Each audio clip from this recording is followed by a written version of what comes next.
thank you, and good evening, everyone. Yes, we are at Murphy's Pub and Grill here in downtown Rapid City.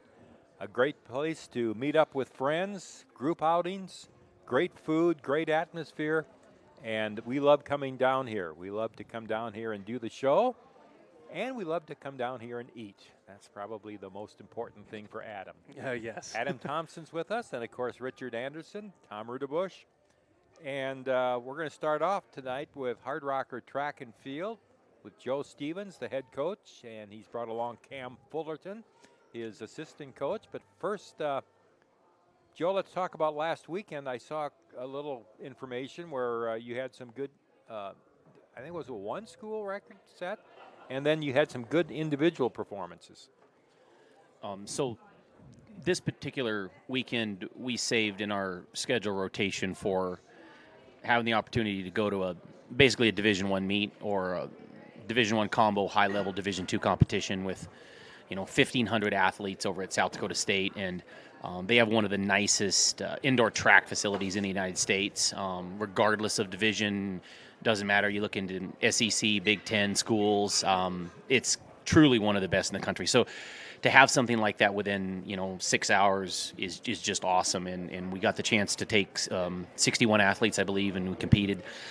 We did break the school record in the distance medley relay, which was we broke it by 4.5 seconds, so that was a good mark. We had 30 lifetime PRs, so 50% of our team had the best performance of their careers, so that's pretty unusual to see that in a good way. We did have a couple runner-up finishes and erased a lot of top 10 marks on our top 10 list. So there was a lot of good things that happened. Kind of made up for getting home at 2 a.m. So it was good though. 2 a.m. We used to get home at 5 a.m. on these basketball trips. Don't tell me about. Oh, quit bragging. Cam Fullerton, your assistant coach, is with us, and Cam, it's our first chance to meet you, and tell us a little bit about yourself, where you're from, and what your responsibilities are with the track team. Sure. Yeah, thanks for having me.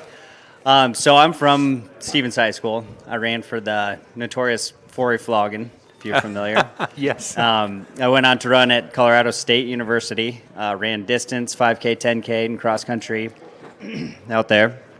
And during that time, Joe Stevens here was actually my assistant coach, helped me a lot through the program.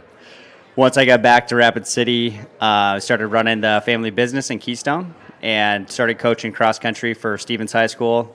I've done that for about 8 years now and slowly progressed that program. I don't know if you heard, but this year we won both boys and girls cross country titles, and last year we won boys and girls got third. So Stevens has had such an absolutely outstanding history of track and cross country, haven't they? Going all the way back to Kenny Lindstrom, and I'm trying to remember Doc Michaels. Yep. All those guys back then. So they really maintained that for many, many years. Yeah, it's been a long time. Good run. When I was in high school, we won 10 boys state titles in a row, and girls won 9 out of 10 in the same stretch. And since then, there's been a handful scattered, but we're working on keeping that put together for hopefully a few consecutive in a row. Winning never gets old, does it? Yeah, it's always different, though. It's interesting. That's true. That changes every year. Teams are never the same. Yep. Well, Coach Stevens, obviously, if you want somebody who knows how to win, you know where to go. You don't have to look very far, So that probably didn't hurt. Well, I've known Cam for Yeah. a long time, and he's always impressed me with his leadership ability. He has a really great grasp of what needs to be in an organization or in a team to win. And he's a big culture guy, and that's one of the reasons this year that I started working on him kind of from day one to get him to come out and be a part of our program. And he started as an assistant this track season. And he's invaluable. I think it's important as a head coach to have yourself surrounded by people that are going to sharpen you and keep you focused on your pillars of importance. And, Cam being a business owner and, knowing how to win coming from, these higher level programs, he keeps me on target. and that's a very, very valuable asset. Not just for our student athletes, but for myself. So. Well, and I won't hold it against you going to Colorado State or anything like that, because I lived in Laramie for 24 years and covered Wyoming. But that's okay though. Joe, talk about the school record that was set. We broke the school record in the men's distance medley relay. The exciting thing about that is they actually upped the schedule of the event, so our athletes normally have a preset 1 hour warm-up period, and they changed without telling anybody in the competition. They changed it and shortened it by 15 minutes. So we were a little bit cold when that gun went off. We were not fully prepared, as any of the teams were fully prepared. And sometimes that happens in those larger meets, and you just have to roll with the punches. But to be a little bit stiff and be able to break the record by a good margin was good. The great thing is, going forward, we return all of those guys that broke that record next year. And that's exciting because we're probably about a year, maybe 2 years out in that event to getting a national qualifying mark. So that's some exciting things to move the needle forward. I told my team in our team meeting last week that across the board, I would rather have the team do well and collectively everyone improve, because I need everyone to do well in order to have the buy-in and the culture and an attitude of excellence that ultimately feeds these school records. So when we came away with 30 lifetime PRs, that meant more to me, not to diminish the school record, but that school record is a byproduct of a lot of people putting into it, not just those 4 athletes that carried the baton around the track. Did you think about preparing the same way next time? Start them cold?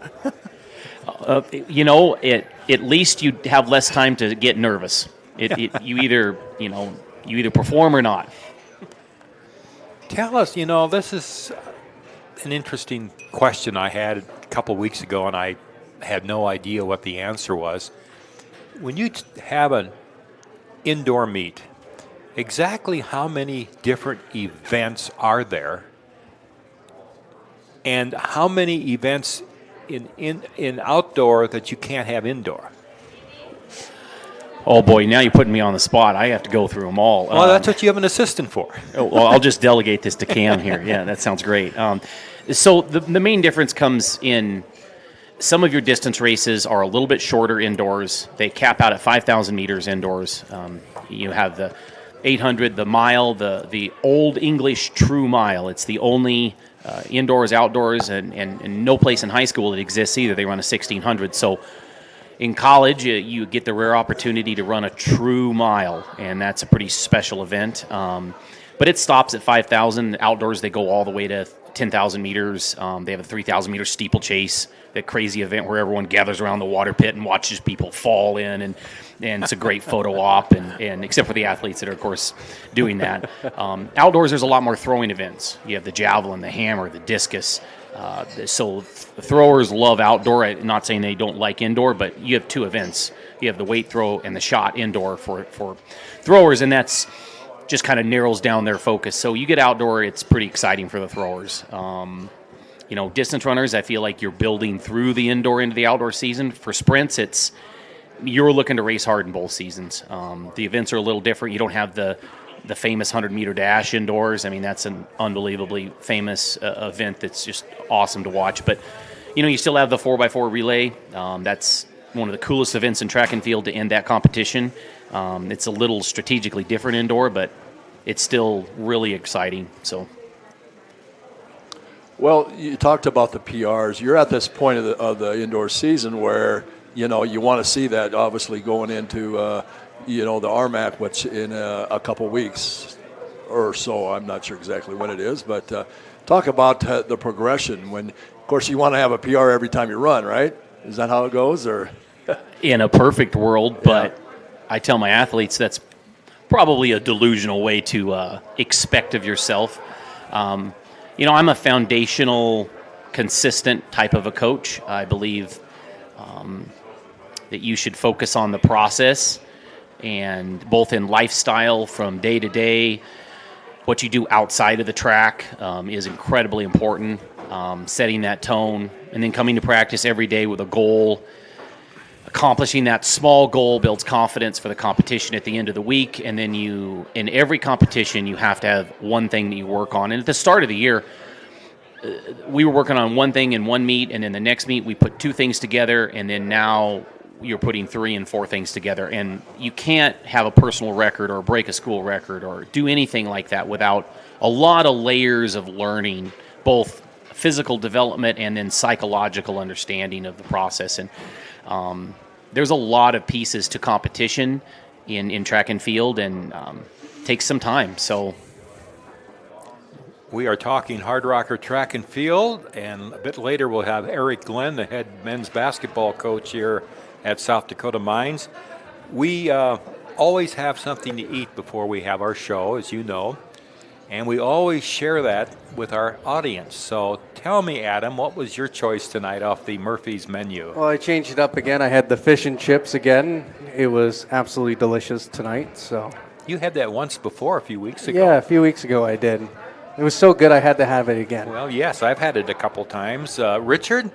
Oh, that thing right there. Oh, you want me to say it's radio? That's right. I actually had the chicken and chips. You had the chicken and chips. Chicken. It's a little different fish, but and the reason I did because it's beer battered chicken. So, I instead of ordering a beer, I just did it all at once. I thought it was kind very of funny of you, though, to pour your beer over your chicken while you were eating. Yeah, but it was very good though. It was very good though. It was actually light beer though. So Okay. yeah. That's acceptable. Yeah. I had the classic hamburger here at Murphy's, which is just great. Had the big, had mashed potatoes with it tonight. So we're here at Murphy's, but I want to ask Joe, what did you have to eat? I saw you were over there with your wife, and what did you guys have? Well, my wife had the fish and chips, and I had the Murphy's burger. So You when and when I interviewed for the job in last year, I walked down after the interview to this place, and I got the Murphy's burger to go, and so it's been a good place in my heart ever since. Cam, did you eat here tonight? I did not. I love coming down here. So when are you bringing your wife down here to eat? When am I going to? Yeah. Oh man, we need a date night bad. We got 2 little ones running around at home, and now with coaching, it's getting packed in. But How old are hopefully they? soon. We have a 2-year-old and a 1-year-old. Oh boy, you do have your hands full, don't you? Oh, I should Busy. say your wife has her hands full, doesn't Yeah. she? So, well, you've got to come down and order and take her out. Have a date night. Get a babysitter. Adam might be able to babysit for you. All right. And I charge a premium for it, though. Sure. Yeah. Murphy's is a great place, as we said. They're located in downtown Rapid City here at 510 9th Street. They're right between 9th and 8th Street on the south side of West Main. And we enjoy, like I said, coming down here and encourage you to come down, whether you have a group or whether you want to take your wife on date night or anything like that. Murphy's is the place to go. Joe, have you ever taken your wife on a date night? Was tonight date night Yes, then? tonight was probably one of the. I have taken her out a few times before. That was a prerequisite before we got engaged, is I had to take her out once. So What year was that? that's oh my goodness! Don't make me remember how long I've been married. That's not the question you should He's ask just a trying guy. to get you into trouble tonight. Just tripping me up here. We've been married for a couple years. It's been a couple good years. Hey, Cam, tell me the difference for you in coaching collegiate track versus high school. I'd say I was mostly interested in trying to come back and coach college after I was finished. My career didn't go as well as I wanted it to when I was running. So it was fun to come back and get to learn how to re-coach teenagers. But the most interesting part for me was what happens after your senior year. The dedication, you pretty much have to double down. The workload you put in is pretty much twice as much as what you put in high school. Your body changes. I really enjoy coaching with the kids right now because of their the way that they actually turn their head on the sport a little bit more than just getting in there trying to figure it out. They've already got a concept of it predetermined, and it's fun to see how they develop through the years after high school. Cam, while you're here, talk about Simeon Birnbaum a little bit. Sure. You know, I've was in the business, newspaper business for 30-some years. I've never seen anybody who could run like that. So it was really something to watch him run. Yeah, you know, he's a once-of-a-lifetime athlete that comes through for most coaches. He blew up this year. I mean, he is I believe, the second youngest person in the world to break 4-minute mile.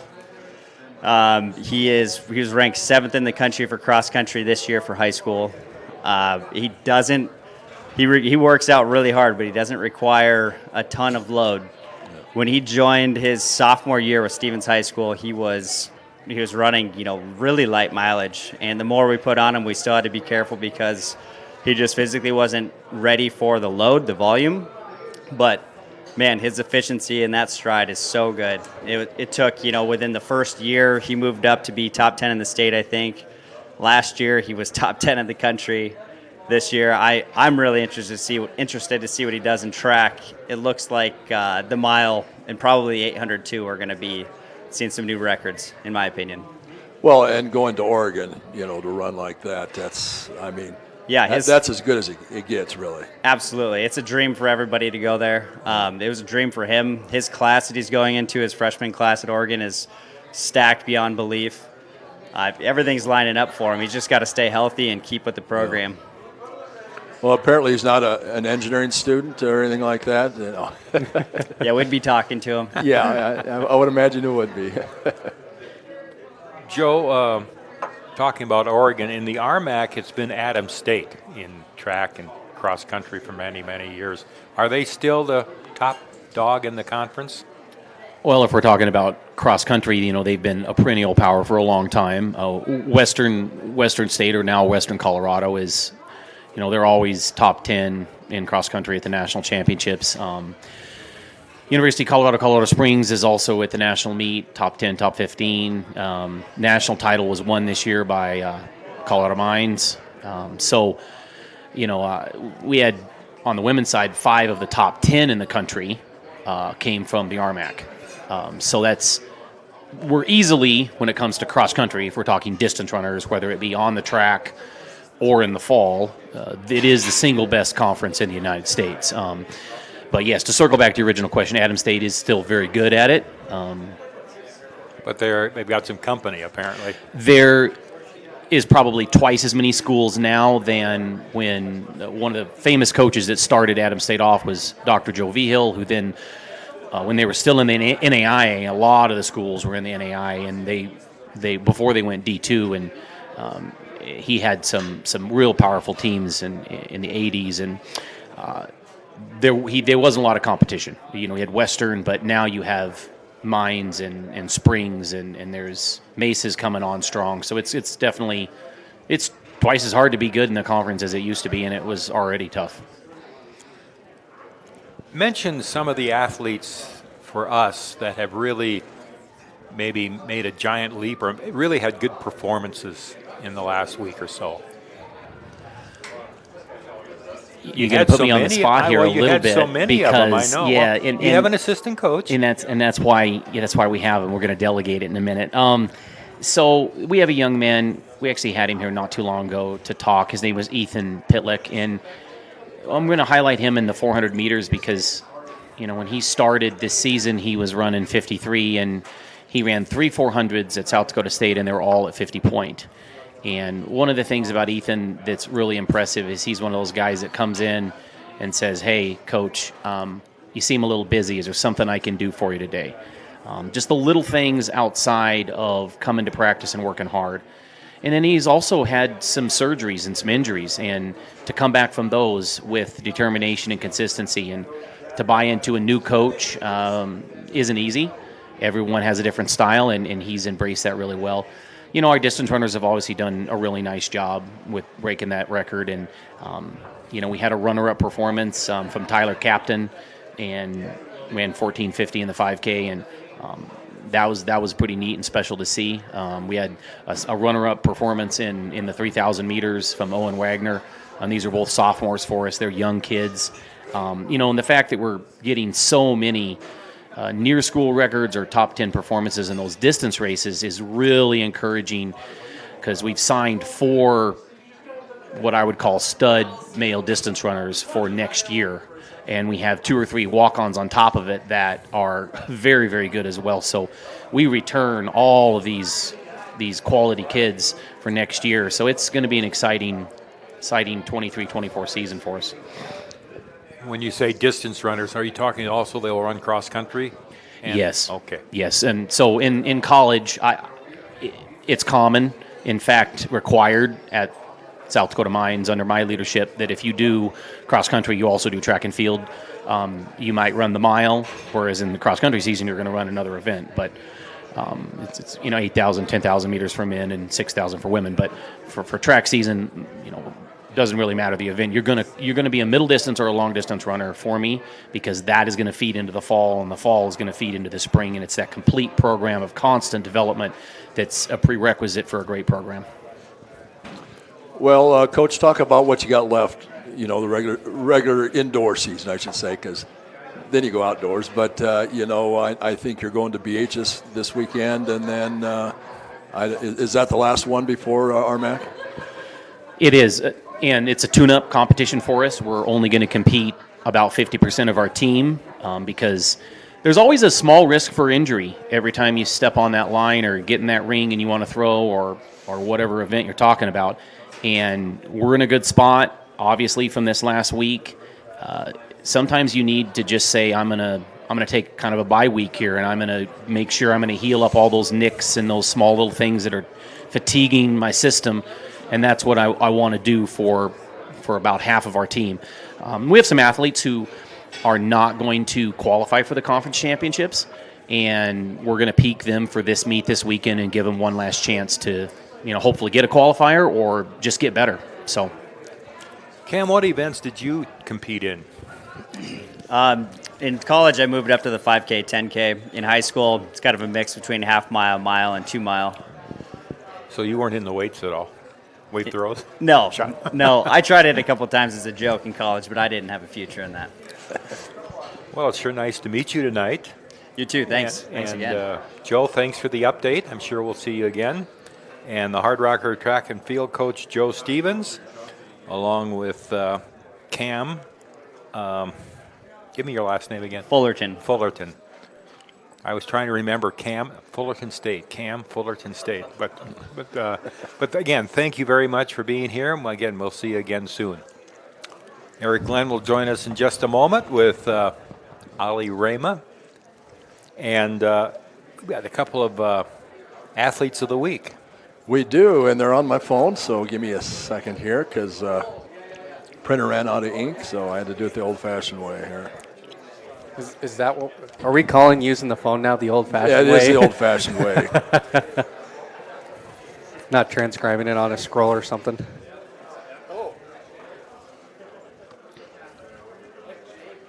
Okay, we might have to come back to that. Okay. It's in there somewhere, but, I'm a little slow.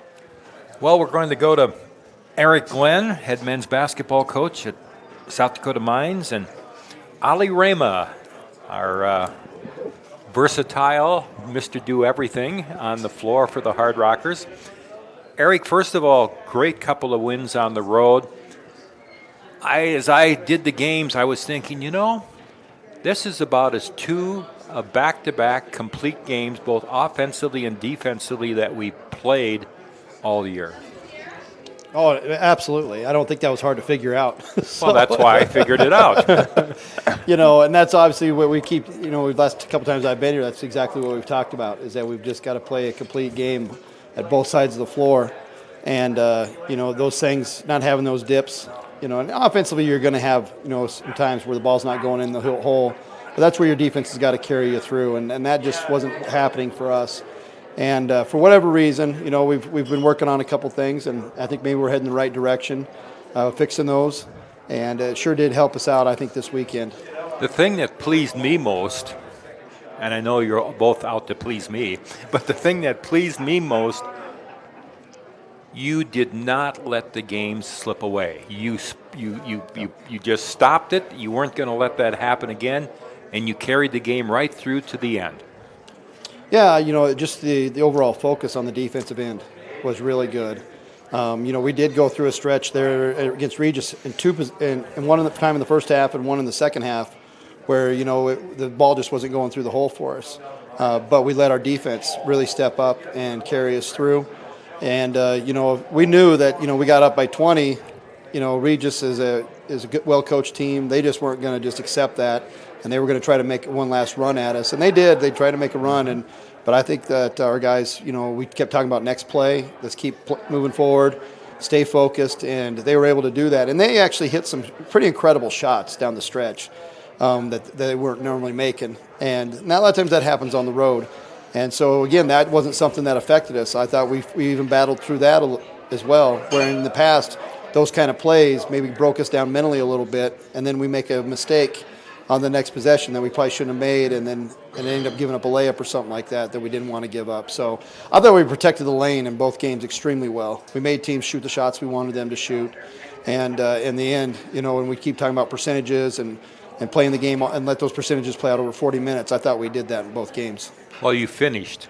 Yes. Finished both games very well. Who's this guy? Well, I think we all know who this is. I'll let him have the mic. Ali Rama is our player tonight. Ali, of course, we know who you are, where you're from, what your background is, but a lot of our listeners need to know a little bit more about you. Mm-hmm. Yeah, so my name is Alejandro Rama. I'm from the Pioneer, South Dakota. I graduated at Red Cloud High School, and yeah, native to South Dakota. This is my hometown, pretty much. And talk about from Pine Ridge basketball, what that means there, because I know the kids down there just love to play. Mm-hmm. It's very important to them. So how did you get interested in basketball and develop your skills to get here? Well, on the reservation, basketball is really extremely popular. It's the most popular sport. And so growing up around that being the most important sport that everyone wants to play, like you just kind of simply, it's easy to gravitate towards. And my dad being a basketball coach, me being around the game my whole life, and having it so accessible to me, whether it's being at the gym, at practices, or tournaments that are always going around constantly on the reservation at different spots. Basketball was always accessible to me. And so, yeah, from there, I think that it's just been super easy for me to play because I've always had like a deep love for it, and I've always been pretty decent. I would bet some of the younger kids on the reservation, knowing you and where you're at and what you're accomplishing, kind of look up to you. Yeah, for sure. I was in their shoes at one point, and when I try to go back and I'm involved with them, I try to let them know that because I stood exactly where they are, dreaming of playing basketball at the next level and doing what you can in the moment to get better, get yourself better, improve your game, and that's the same thing that I do to this day. Well, Ollie, talking about your dad obviously coaches the Red Cloud girls. Mm-hmm. You've got a little brother, right, that plays for Red Cloud. Yep. And it seems to me like I saw a little highlight of him on social media over the weekend that it looked a lot like you driving to the basket there. I play him quite a bit.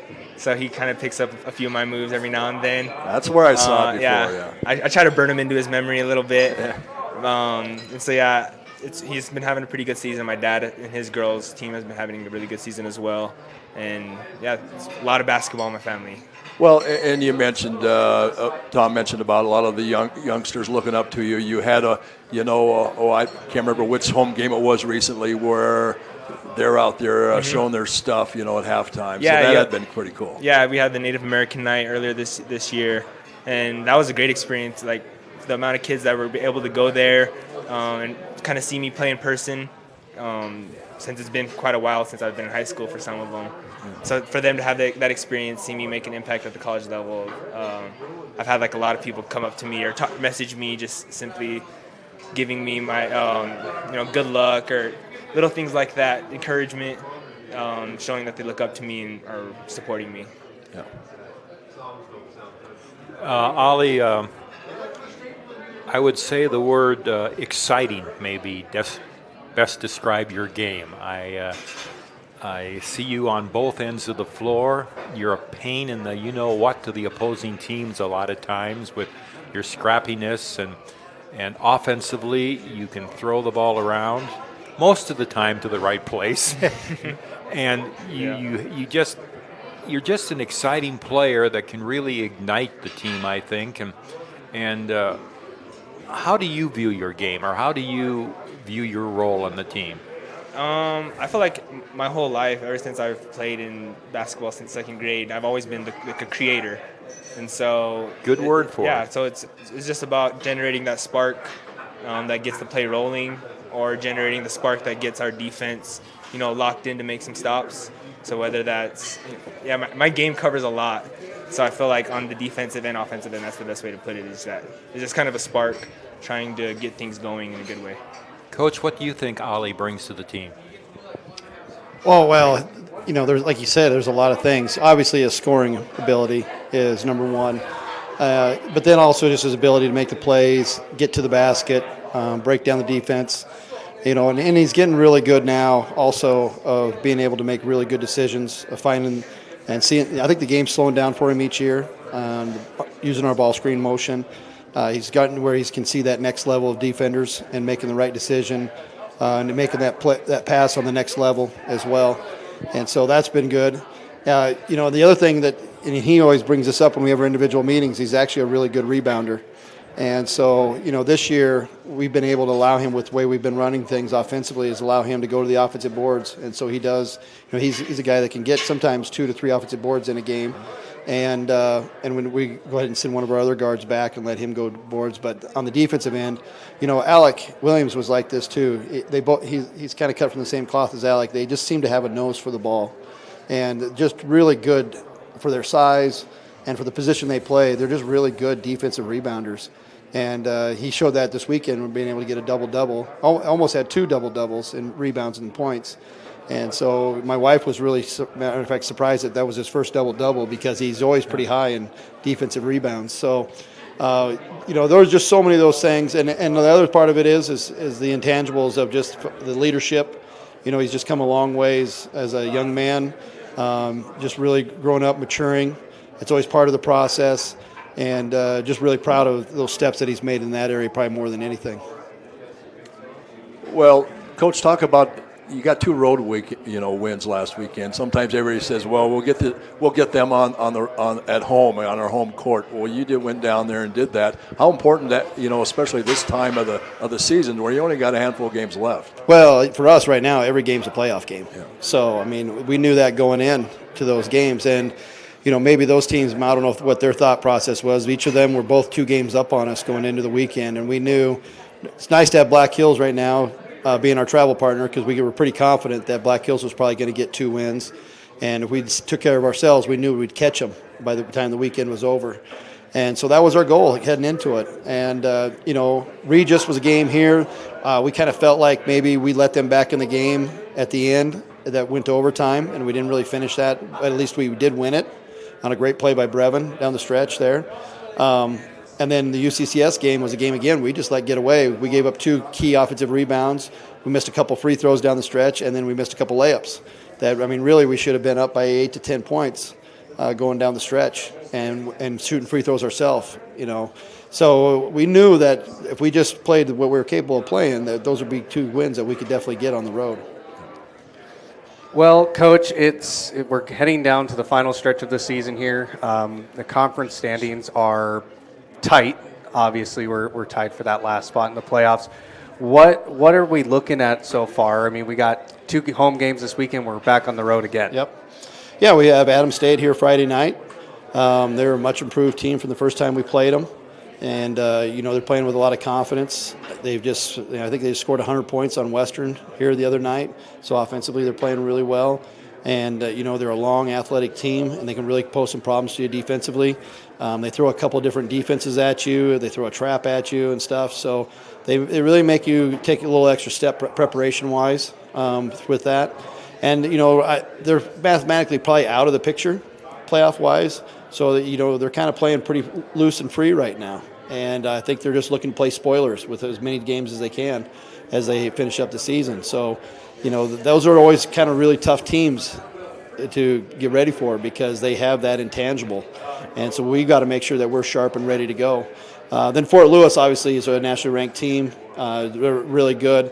We didn't have a great first half offensively down there. We just didn't shoot the ball well. But in the second half, we played it really well, and I think we scored 58 points in the second half against them.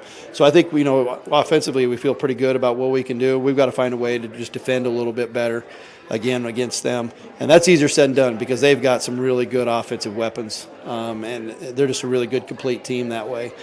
And then, of course, we'll play Shatter the week after and Colorado Christian in our final game on the road. So, it doesn't really matter for our guys. I think the thing that I'm just trying to stress to them is that it doesn't matter where we play. As long as if you hang your hat on the defensive end and play consistent on that end, you're going to have an opportunity to put yourself in position to win any game that we play, no matter where it's at. I think we've proven that we're a good enough and competitive enough team that we can play with anybody. We led Black Hill State for almost 30 minutes. And we scored the first time we played them. I think we scored 50 points in the second half, or 48 points in the second half. Like I said, we scored 58 on Fort Lewis. We took Mesa right down to the wire. So all those nationally ranked teams, we've been right there with them, and yet we still didn't feel like we played our best basketball either. And so I think that's really encouraging. Is if we could just continue to keep striving and taking those steps forward every single day on the floor, I think it's starting to show that we're kind of getting in the right direction right now. Ollie, does the team kind of know exactly what the standings are? Do you guys look at those? Or we check pretty much right after a game. We try not to let it get to us too much or talking about it, but we all kind of know.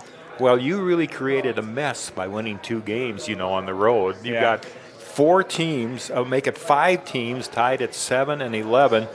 The team that's ahead of you is only ahead of you by a game, New Mexico Highlands. Eric, I guess the good thing and the bad thing about something like that is that we have so many games that teams play against each other, so one is going to win. You know that. One's going to lose, but have you studied this at all or tried to figure it out? No, I mean, it's because really things can change based upon what records are at the end, and it's there's going to be some tiebreakers. Head-to-head, I don't know, is really going to factor into it if multiple teams – because of the way our conference is that, some teams play some teams once and other teams twice and stuff. So when you have multiple teams that tie like that, generally it goes down to the point system, and that's all based on what people's final record is. And of course, who they beat, where they beat them at, and those kind of things. It's too hard. All we know is that we got to win basketball games. And we're just going to try to win as many as we can. I guarantee you, if you win your last 4 games, you'll be in the playoffs. Well, that would be probably a pretty good bet to make. And, and that's about all we can control is what we do and how we finish up. And then we'll see where those chips fall. But I just, we don't even really talk about that with our guys. We just want to go out and continue to play really good basketball. It doesn't sound like you have to. It sounds like they know exactly what's going on. Yeah, well, obviously Ollie had a really good, but we have some guys I'd like to just point out real quick that's really helped us along the way here and, had really good, solid games this weekend. First of all is Colton Frigoli. Colton just had 2 tremendous games for us. And stepped up big on especially Saturday night when they were trying to double team us in the post and stuff, and he was the guy getting open on some kickouts and shot the ball just like we know that he can. And Trace Olson is another one that's been just phenomenal for us all year long shooting the basketball. I think he's shooting like 58%, almost 59% from 3 for us. And then the other one is a guy who we've just started kind of getting some minutes for and has just been working hard and has finally earned himself kind of some time is Branna Walsh. And Branna, is a guy that, defensively has really been a guy we've always been able to trust defensively in the post. Obviously, we have a guy named Colton Mortensen, so there's not a lot of minutes to vie for there, but he's earned his way in there and to get those minutes.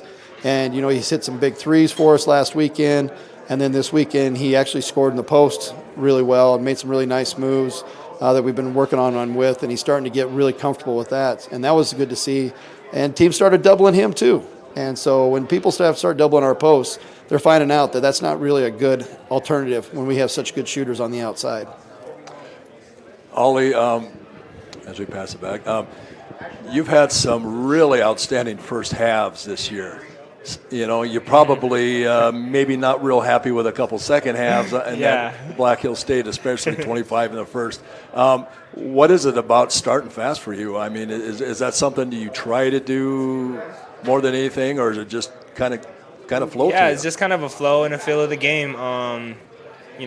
Every game's different with how teams are going to guard me. I get different looks at the start of the games, and sometimes, it'll be really tight where they're guarding me, and then as the game goes on, I loosen up, and they loosen up their coverage on me. But like this weekend or against Black Hills, they kind of let me loose early, and then once I'm able to kind of catch a groove, I'm kind of rolling, yeah. Do you feel like this last weekend was maybe your best, or the last maybe 3 games, your best back-to-back halves on all the games? Yeah, for sure. I played a lot more complete, and after having like the 0-point half like that, Yeah. I've noticed not to get too hyped up or pay too much attention to that. Just keep playing throughout the game, and playing to win really is really my main focus. Yeah. I'm not too focused on the points. Well, and I think those guys that I pointed out is a big reason why they weren't able to key just on Ollie in the second half. Yeah. And I think that's a credit to Ollie. Ollie's just kind of figured this out really well, too, is that he can really trust his teammates. And, last year we didn't really shoot the ball coming off the bench very well. And now we've got our guys off the bench shooting the ball well, and he's got guys around him that are making plays. And teams are finding out if they key too much on him and he's getting to where he's trusting his teammates and making plays to them, that's really good and makes us a lot better team. And so, and I think, if we go to the Black Hills State game, we kind of talked about that maybe we didn't quite do that as much in the second half. And since that time, he's really, taken that to heart. And and recognizing when teams are doing that and the help is coming that much harder, he's trusting his teammates to put them in a position to be successful. And that's why you're seeing us kind of get rolling again offensively. Yeah. Seems like opposing teams would have a tough time. It's like, we're so well-rounded, but it's either pick your poison with Ollie or Brevin Walter. What are you going to do? Well, who are you going to try to take out? And it seems like lately, whatever they choose to do, the other one's there to make sure that they pay the price. Yep. You agree with that, Ollie? Yeah, for sure. I think that's what we've been trying to work on and noticing really is how they're switching up on guarding me or Brevin, or even more instant sometimes he affects the game with how they're guarding him, afraid like they'll be scared of him getting a 3 off, and so that affects how the type of shots that we get. It seems to me there's a player too that we don't talk about hardly at all, and yet he starts every game, does his job. Keegan Smith. It just seems like Keegan is a workman type player. Well, definitely. The thing with Keegan is he's a guy that has really worked on his three-point shot. When we first got him here, we tried to turn him into a wing. We kind of find out that his more natural position is that stretch 4 position.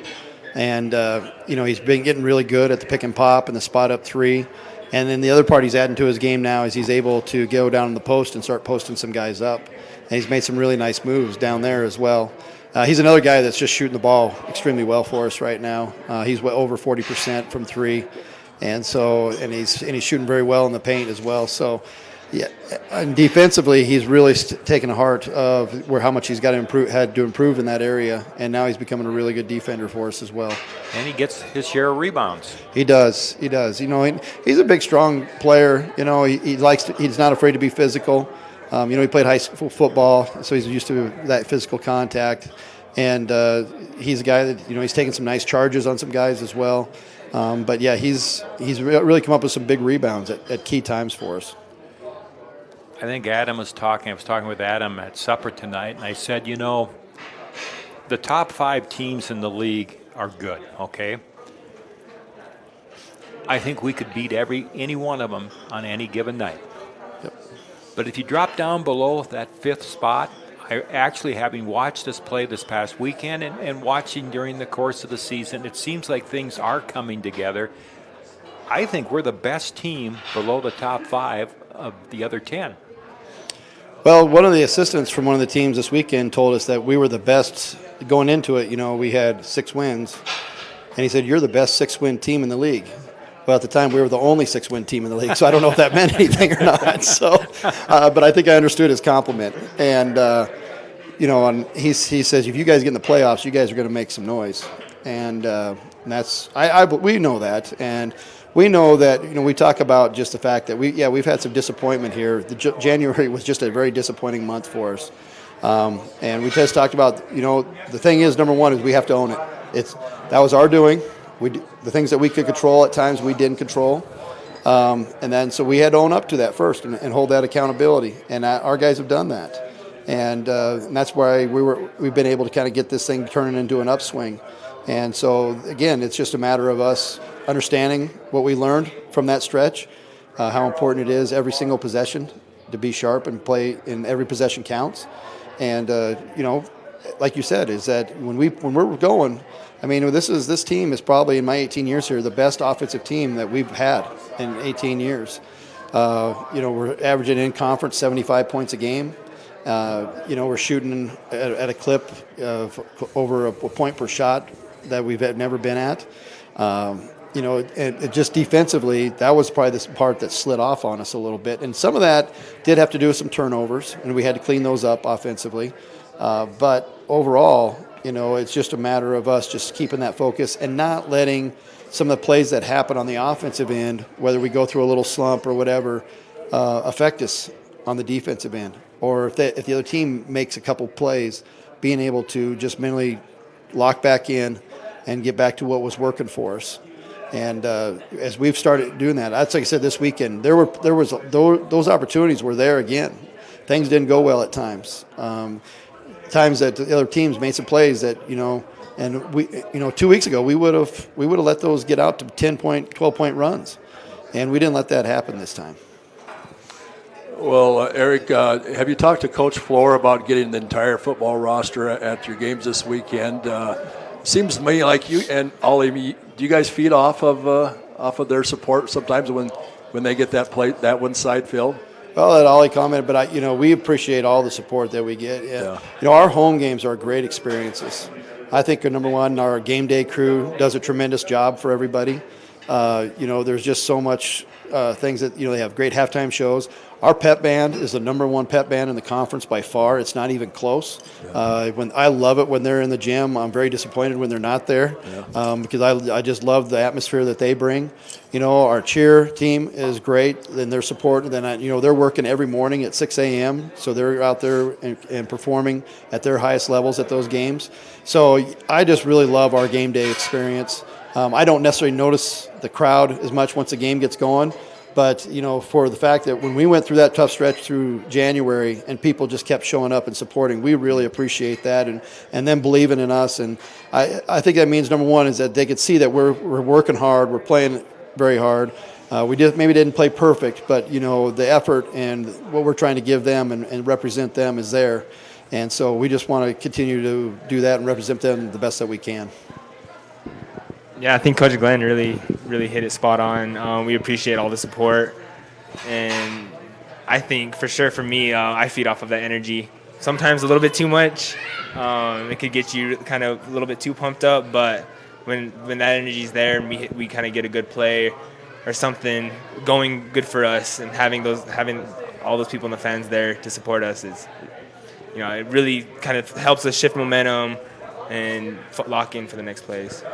Well, I know that I sit on that side, on that little mini table there, and they're pretty much behind me, and they're pretty creative at times, but it's always the fun. It's nothing bad or anything like that. But they, I think they especially loved to do the defensive chant for you guys. And that's something you see now. You see the benches do that too. That's something I probably didn't see 20, 30 years ago. The benches, of course. Maybe they did. Maybe I was wrong, but it seems like. But it just seems like that defensive chant, and then when it works, that always helps. Yeah, too. yeah, it helps us a lot when it's late in the game. The boys, me and Brevin, are 35 minutes in, and we need to stop. And hearing those chants, it's a big help to get locked in. Remember why we're there playing. Ollie, you've had a great season. You continue to improve. You're just an outstanding player. What would you like, though, to improve on in your game? Right now, I haven't been shooting the three ball as good as I feel like I could. There's been a couple of wide open shots that I let get away from me. So that's probably one of the biggest ones. Is I just keep trying to improve my shot day in and day out.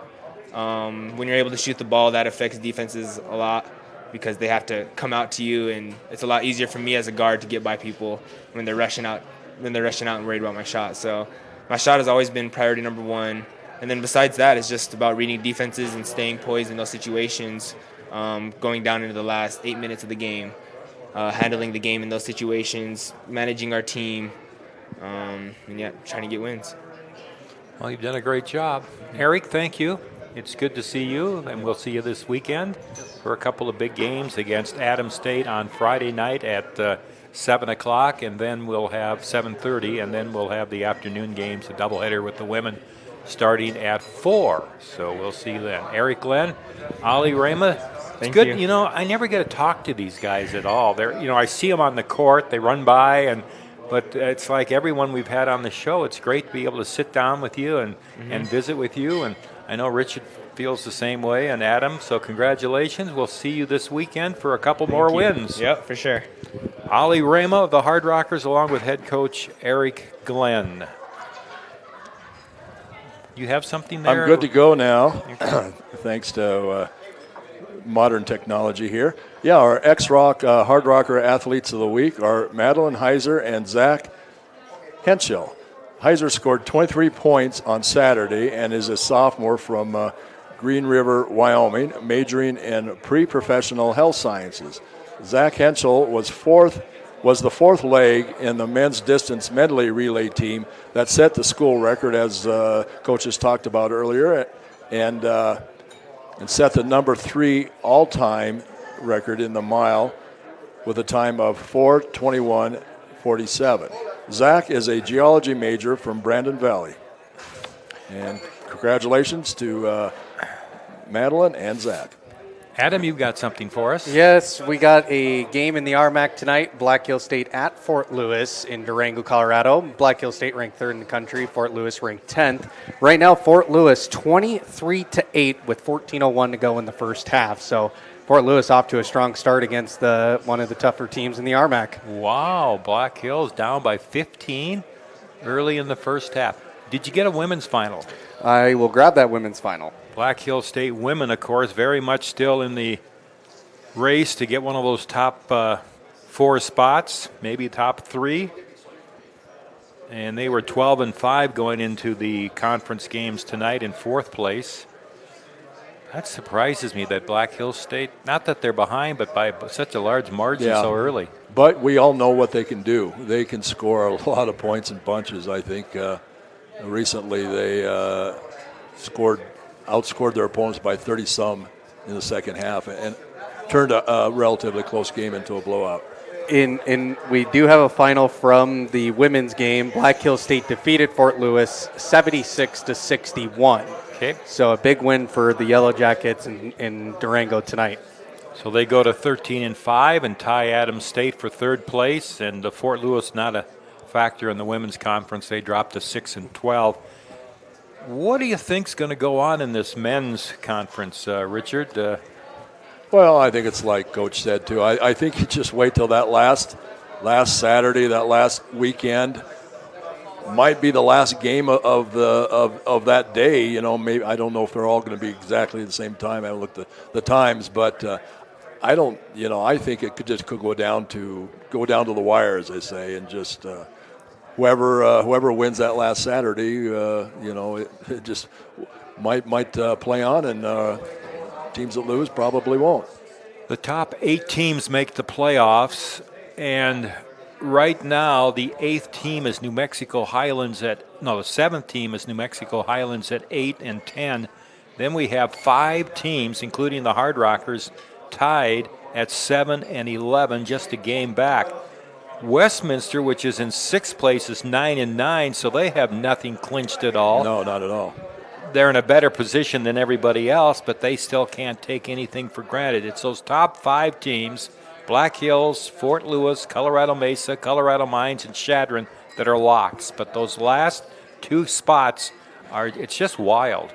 Well, it is, and kudos Chadron State this year. They've really come on, and of course next week.